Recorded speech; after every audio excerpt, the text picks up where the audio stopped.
La institución Centro Cristiano Gracia y Verdad presenta al ministro cristiano Müller Armindo Emilio.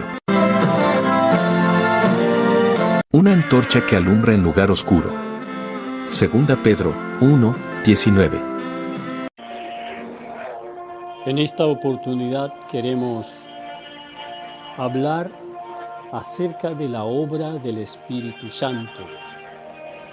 Leemos para eso la palabra de Dios que Jesús nos dio en San Lucas capítulo 11, versículo 13, cuando Él dijo: pues si vosotros siendo malos sabéis dar buenas dádivas a vuestros hijos, cuanto más vuestro Padre Celestial dará el Espíritu Santo a los que se lo pidan. Entonces, nosotros queremos mirar la obra del Espíritu Santo y la importancia que Él es para el mundo y por ende para cada cristiano creyente.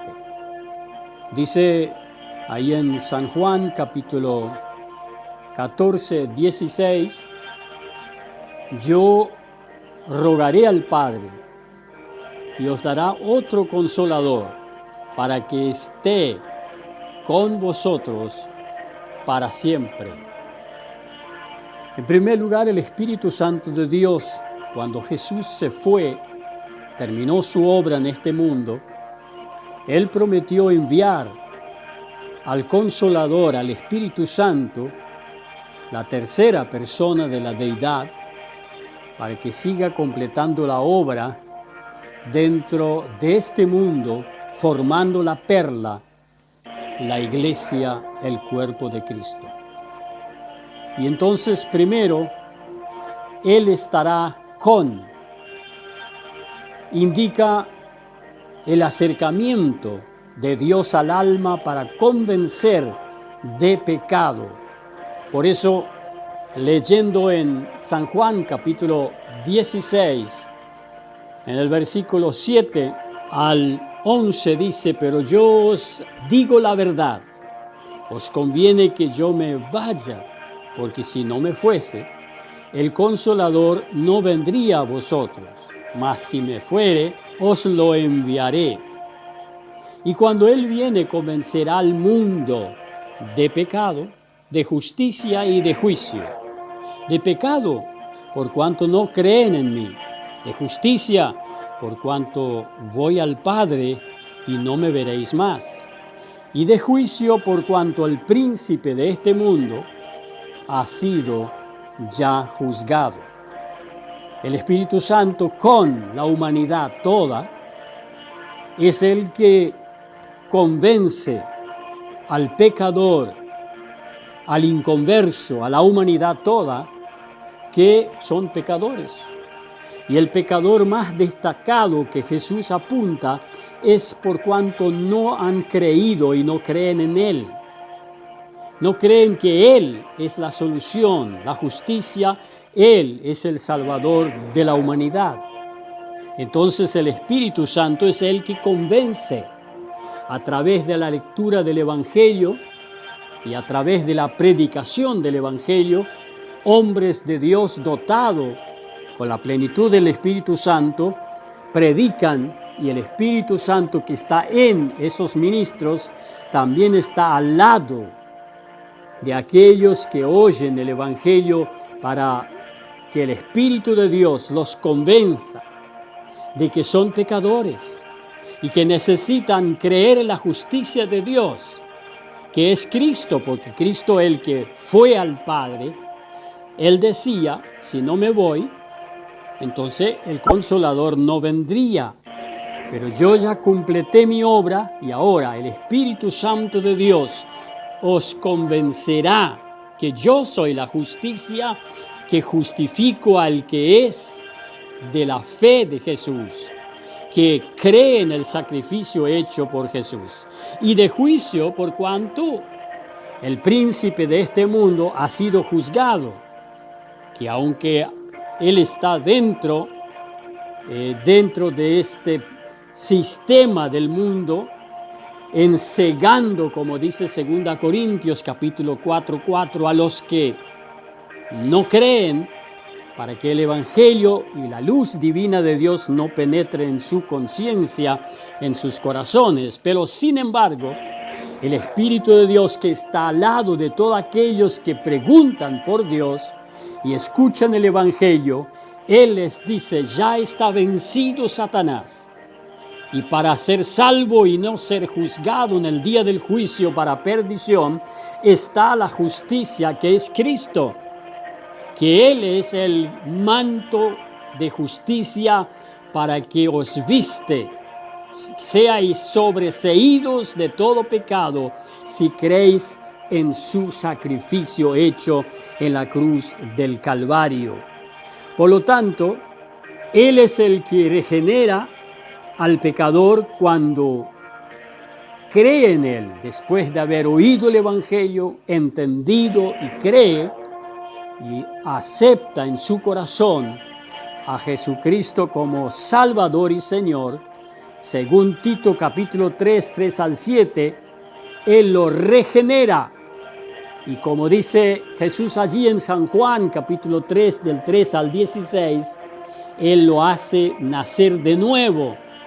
Y hecho esto, como dice 1 Corintios 12, 13, lo bautiza, lo sumerge dentro del cuerpo de Cristo. Eso es, dentro de la iglesia, dentro de la familia de Dios, como dice Efesios capítulo 2, del 17 al 19. En segundo lugar, cuando dice en San Juan capítulo 14, 17, el Espíritu de verdad al que el mundo no puede recibir, porque no le ve ni le conoce, pero vosotros lo conocéis porque mora con vosotros y estará en vosotros. Entonces aquel que ya es regenerado y nació de nuevo, el Espíritu Santo pasa a morar, no estará solo con, sino que ahora pasa a morar dentro de cada cristiano creyente. De tal manera, como dice Romanos capítulo 8, 9, mora dentro el Espíritu de Cristo y dice: Abba, Padre mío. Entonces es un hijo de Dios.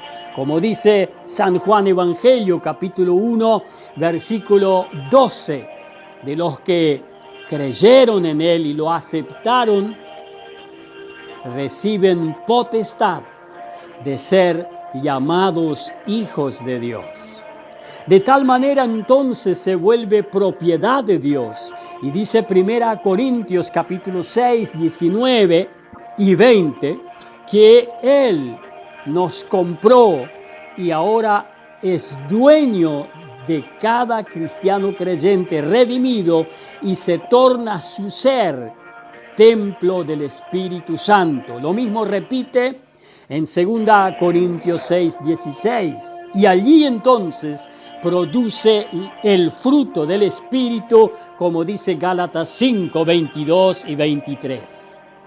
Produce el carácter cristiano de tal manera de que le ayuda en las debilidades, como dice Romanos capítulo 8, 26, ayuda e intercede en nuestras debilidades dentro del cristiano creyente y se presenta delante del trono de gracia. Y en tercer lugar, dice San Lucas capítulo 24, 49, como también Hechos capítulo 1, versículo 8, y recibiréis poder cuando haya venido sobre vosotros el Espíritu Santo.